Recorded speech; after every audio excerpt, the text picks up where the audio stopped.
Sir बताएं कि आज आपने यहाँ एक प्रेस कॉन्फ्रेंस रखी है बॉर्डर के इलाके को लेकर। औज़ुबिल्लाहि मिनश्शैतानिर्रजीम बिस्मिल्लाहिर्रहमानिर्रहीम। जैसा कि हम सब साथियों ने आज सुबह से तमाम एरिया का दौरा किया, जिसमें डक्की, बेहरा, जुगाल, कुंड,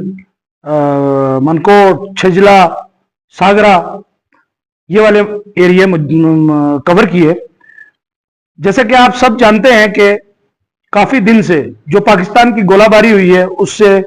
हम सब लोगों का बहुत नुकसान हुआ है, जिसमें गरीब भी है, यतीम भी है, मिस्कीन भी है, बड़े लोग भी हैं, सब लोगों का नुकसान हुआ है। बॉर्डर पर रहने वाली पूरी की पूरी पॉपुलेशन जो है वो इससे अफेक्टेड हुई है। लिहाजा इन सब की जिंदगियां आप सबके सामने हैं। हम गवर्नमेंट ऑफ इंडिया से और यूटी सरकार से ये अपील करना चाहते हैं कि कुछ साल पहले Jammu Kashmir border area development conference के बैनर तले हमने बंकर्स की आवाज को बुलंद किया था कि बंकर्स की सख्त जरूरत है, और जो बंकर्स बने भी थे उसके अंदर जो मटेरियल लगा था वो ठीक नहीं लगा था, और बहुत सारे बंकर्स ऐसे थे जो कागजों में बने थे और पैसे निकल गए थे, लेकिन बंकर्स की बात उस वक्त किसी को समझ में नहीं आ रही थी। हमने एक साल लड़ाई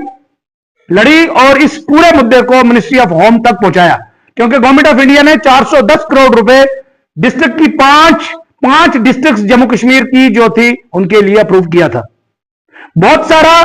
पैसा जो है बंकर्स के नाम पर लुटेरों ने निकाला और हमारे लोगों के कफनों का भी सौदा किया। आज मैं ये कहना चाह रहा हूं, बॉर्डर एरिया के जितने लोग हैं, चाहे वो बसोनी है, बराटी है, पंजनी है, सवाला है, बालाकोट है, संदोट है, दारगुलन है, और अब तो आपको कहना पड़ेगा कि मेंढर का ये सारा एरिया, चाहे केरी, गुलुत्ता, कांगड़ा और खासकर ये सिटी हो, ढक्की हो, ये वाला एरिया भी आज सेफ नहीं है छतराल तक, क्योंकि इस बार जो गोले पाकिस्तान की तरफ से आए हैं उसमें हमारे माल मवेशी का, लोगों की जानों का, लोगों के माल का, लोगों के मकानों का बहुत नुकसान हुआ है। मुझे यह लग रहा है कि जिस तरह से हमने पहले आवाज बुलंद की थी, उस आवाज को दबाने के लिए वो ठेकेदार सामने आए थे जिन्होंने उसका पैसा निकाला था। मैं आज भी यह कहना चाह रहा हूं, गवर्नमेंट ऑफ इंडिया से इल्तिजा करना चाह रहा हूं कि अब इतनी जाने के बाद हम फिर आपसे यह रिक्वेस्ट करते हैं कि उस इंक्वायरी को खोला जाए और बंकरों का इंतजाम किया जाए और पुराना हिसाब किया जाए। आज हमारे लोगों की जानें इतनी सस्ती हो गई है कि कोई पूछने वाला नहीं है। हम ये कहना चाह रहे हैं कि बंकर हर एक घर के अंदर में होना जरूरी है, क्योंकि इस बार लोगों का बहुत नुकसान हुआ है, चाहे पूरा डिस्ट्रिक्ट पुंछ हो, राजौरी हो, आरएसपुरा हो, जम्मू हो। इसलिए मेरी गुजारिश यह है कि मेंढर के हालात को देखते हुए एक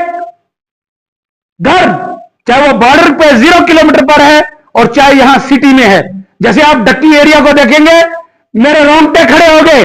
जब मैंने अपने साथियों के साथ वहां विजिट किया कि अल्लाह तबारक व तआला ने पता नहीं उनकी जान कैसे बख्शी है। इतनी बम्बारमेंट होने के बावजूद भी वहां कोई पूछने वाला नहीं है। लिहाजा मेरी गवर्नमेंट ऑफ इंडिया से गुजारिश है कि हर उस एरिया में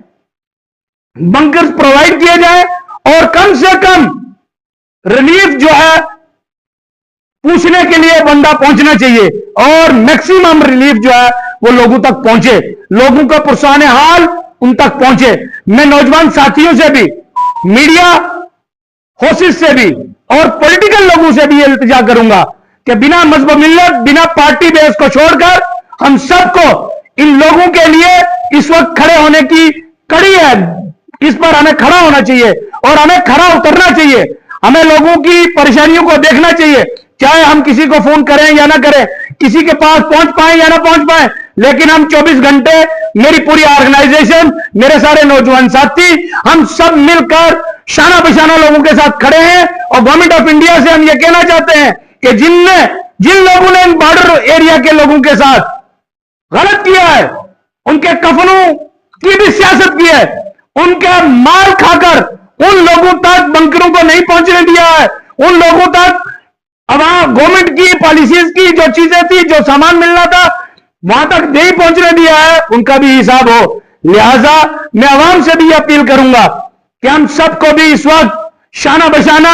एक दूसरे के साथ चलना है। क्योंकि हम जम्मू कश्मीर के इस बॉर्डर के सबसे पहले मुहाफिज हम सब लोग हैं। हम सबको मिलकर एक जगह खड़े होकर अपनी परेशानियों को देखते हुए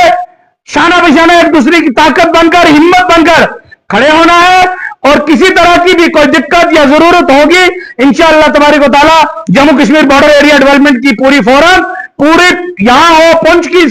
सेगमेंट हो या सरनकोट की, हम सब इंशाअल्लाह शाना बशाना आपके साथ खड़े हैं। किसी तरह की कोई दिक्कत हो आप हमें कॉल कर सकते हैं, आप हमें बुला सकते हैं, हम शाना बशाना आप तक पहुंचेंगे। किसी तरह की मेडिकल इमरजेंसी भी होगी तब भी आप हमें कॉल करें, हम पहुंचेंगे। दूसरी लास्ट बात मैं यही कहना चाह रहा हूं, अभी थोड़े हालात ठीक हो जाएंगे, हम इस पूरे इश्यू को फिर गवर्नमेंट के साथ टेकअप करेंगे इंशाअल्लाह। हम पूरे वफद को लेकर चाहे एलजी साहब तक जाना पड़े, चाहे होम मिनिस्ट्री तक जाना पड़े, हम जाएंगे, लोगों की परेशानियों दिक्कतों को वहां तक पहुंचाने की कोशिश करेंगे। मैं एलजी सरकार से भी, यूटी सरकार से भी और एलजी साहब से भी यह गुजारिश करूंगा कि लोगों की दिक्कतों को देखा जाए और खासकर ये बंकर की परेशानी को देखकर इसका हल जल्द से जल्द निकाला जाए।